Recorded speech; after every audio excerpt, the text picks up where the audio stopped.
Perkahwinan adalah sesuatu yang dituntut dalam agama. Tidak kira bangsa dan agama sekalipun, ikatan perkahwinan antara dua insan wajar diraikan bersama keluarga dan sahabat handai. Namun ramai pasangan yang sanggup berbelanja melebihi kemampuan demi meraikan hari bahagia mereka. Kenapa boleh terlebih bajet? Kadang desakkan keluarga juga kan. Dia orang tengok neighbor sebelah, anak dia wang hantaran dia tinggi, betul takkanlah anak aku sikit. So benda ni kita kena realistik. Kita kena tengok dengan bakal menantu kita ataupun anak kita tu, janganlah terlampau sangat. Dia orang pun baru nak mulakan hidup. Kalau yang muda lah. Mungkin salah satu sebabnya juga adalah kerana tidak ada proper planning. Ya? Planning ni sangat penting. Sebabnya you ada, okay, I have this much of budget.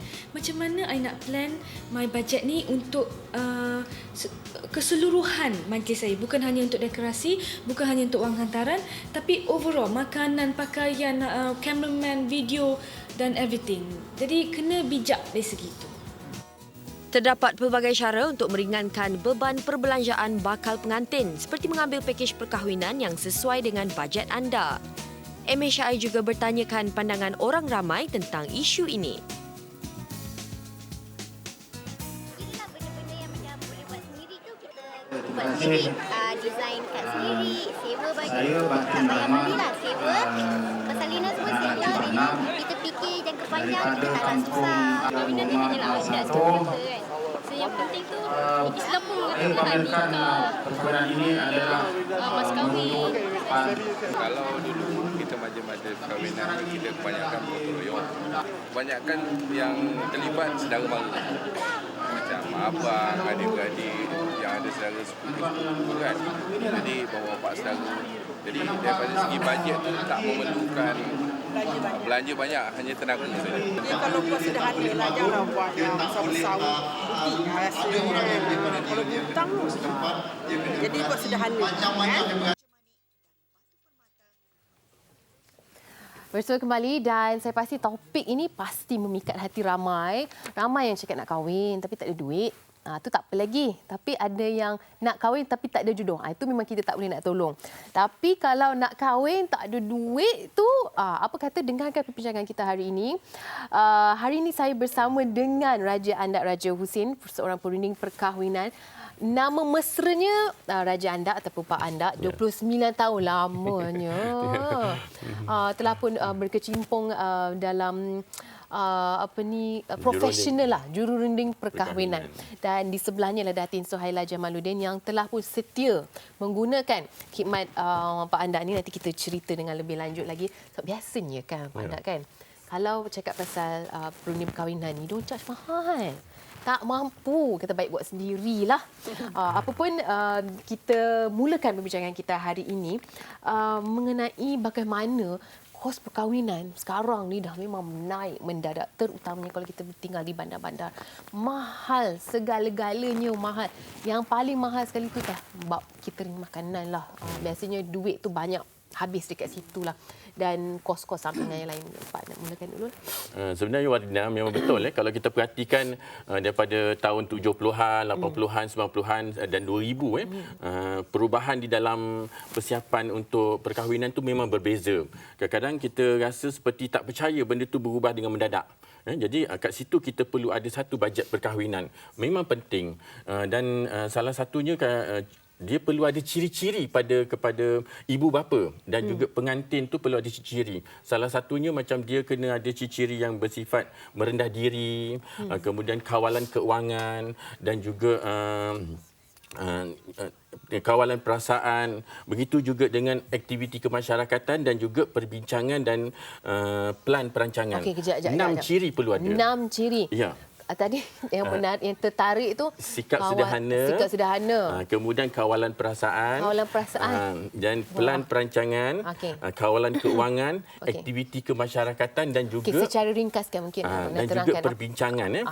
Contohnya salah satu untuk kita mengurangkan bajet ibu bapa perlu ada aktiviti kemasyarakatan dulu. Iaitu? Bercampur dengan komuniti dia bila membuat satu-satu perkahwinan untuk anaknya, senang. Kadang-kadang orang secara tak langsung percuma menolong di dalam perkahwinan tu. Jadi kat situ dah kurang, dah terhakis di bandar-bandar besar dan juga di kampung. Bukan semua tapi segelintir tu memang adalah dia wujudkan. Contoh pakatan ataupun ada dia punya sumbangan ke apa kan. Jadi kat situ yang penting. Jadi selain daripada tu kawalan perasaan, emosi, bersikap sederhana tu memang perlu. Contohnya tidak berlumba-lumba, tidak menunjuk-nunjuk kerana sekarang ni persekitaran kita di waktu tahun 2000 ataupun zaman milenium dipanggil, pengaruh daripada media, daripada majalah dan juga persekitaran tu. Dia mengagung-agungkan perkahwinan yang berjuta-juta ni. Perkahwinan simple ni tak ada ketat lagi. dia punya keuangan. Senang cerita keuangan tu ketat tetapi bercita-cita nak mengikuti seperti majalah A, majalah B dan juga media kan. Jadi kat situ. Jadi kita kena tanya diri kita, bersikap sederhana, apa yang perlu, apa yang tak perlu. Di dalam bajet perkahwinan. Okey, bila kata merancang tu, okey kita nak mula macam katalah, okey ada antara kita hari ini kata nak kahwin. Okey, mungkin Datin nak komen sikitlah. Okey, nak kahwin, adik Datin kahwin okey, dia nak kahwin, kemudian apa perancangan pertama yang perlu dilakukan? Okey, dah jumpa pasangan ni. Okey, dah merisik, dah tetapkan tarikh perkahwinan. Kemudian apa yang perlu kita lakukan? Yang penting selalunya kita akan mulakan dengan perbincangan. Perbincangan di antara dua pihak pengantin lelaki dan perempuan lah. Dan kita bercakap mengenai bajet. Itu first thing. Pengantin lelaki dengan perempuan kena duduk sama-sama cakap pasal bajet. Kadang-kadang dia orang ni dia share. Ni tak cukup, ni top up ni tak cukup top up ni. Itu yang katakan bajet tu. So bila kita dah mula dengan perbincangan, daripada satu topik ke satu topik, kita akan try to solve before. Apa yang paling penting, kadang-kadang orang malu nak cakap pasal bajet ni. Betul. Dia tak mau cakap. Dia dah cakap semua nak gini tapi kos tak nak cakap pasal kos. That's why kita kena sit down first. Kita kena sit down dan kita cakap mengenai bajet berapa. Baru kita start dengan apa yang diidam-idamkan. Okey, bajet berapa Maknanya bajet lelaki boleh keluar berapa, perempuan boleh keluar berapa, abang boleh keluar berapa, bapa boleh keluar berapa, macam itulah ya. Kalau di Melaka kita nama kompor waris. Kompor waris tu kita berbincang. Kadang-kadang sesama, jadi mengeratkan lagi silaturahim. Kadang-kadang adik A, adik B nak keluarkan apa itu ini kan. Bukan wajiblah tetapi kadang-kadang kat situ kita dah wujudkan satu tu, jadi sekurang-kurangnya dekat situlah berdikit-dikit. Katakanlah pengantin tu, bakal pengantin dah bertunang setahun. Daripada setahun tu dah rancang. Berdikit-dikit. Jangan beli last minute. Ada ke yang macam tu? InsyaAllah. Kalau kita cadangkan tu insyaAllah. Okey, pada mereka yang baru tunang tu dengar rancang daripada sekarang. Okey, kemudian bajet. Dah ada bajet, kemudian apa masalah paling utama sekali Pak nak tengok? Masalah utama kadang-kadang pembaziran. Pembaziran banyak berlaku. Contohnya daripada kalau katakan untuk persiapan dia, kita kena siapkan banyak item, antara 8 hingga 10 item. Salah satunya contohnya kemah, menu makan, jurusolek pakaian, cenderahati, hantaran, termasuk juga kalau ni acara-acara macam hiburan sikit kan. Tetapi benda-benda yang tak penting tu kita jangan dulukan. Seperti contohnya cenderahati. Dekat sini anda ada bawa sedikit cenderahati kadang-kadang kita tengok cenderahati yang banyak membazir yang tidak praktikal. Contohnya anda pernah dapat yang jenis macam gini, cenderahati dan juga yang tuala yang kecil-kecil kita tengok dekat sini benda ni katanya rasa-rasanya kalau misal katalah tetamu dia 1,000 ataupun 1,500. Kos macam gini katakanlah kita kena ambil kira kos juga. Katakan cenderahati tu lebih kurang 90 sen. Kalau kalikan dengan 1,000 dah berapa? Benda yang tetamu tidak diminta apa yang tuan rumah nak bagi kan, tetapi kita kena ingat yang benda ni adalah salah satu daripada pembaziran yang tidak nampak. Tapi kan betul lah, Datin setuju tak Datin? Kadang-kadang bila kita dapat ni, kita tak tahu nak letak kat mana macam ni. Saya nak letak kat rumah, saya tak kena konsep. Lah kita buang. Lain kalau kita bagi kepada tetamu kita sedozen. Boleh juga kita buat pameran. Kan? Jadi macam semak kat rumah. Betul. Jadi masa adik Datin kahwin, dia pakai apa sebenarnya? Saya praktikalkan dengan tetamu yang datang sebab tujuan kita buat perkahwinan tu untuk jemput tetamu, ahli keluarga terdekat, kawan-kawan. Kita nak jamu. So apa yang perlu kita bagi kat dia ialah sagu hati di mana yang dia boleh rasa dan dia appreciate appreciate. Ya, itu Makanan. contohnya. Contohnya saya paling simple saya buat untuk adik-adik saya yang ada tu yang lepas, saya bagi buah limau, sangkis dan plus dengan dia punya sweet yang ada. So tetamu datang sementara nak tunggu bersanding ke apa, limau tu dia dah kopek dah.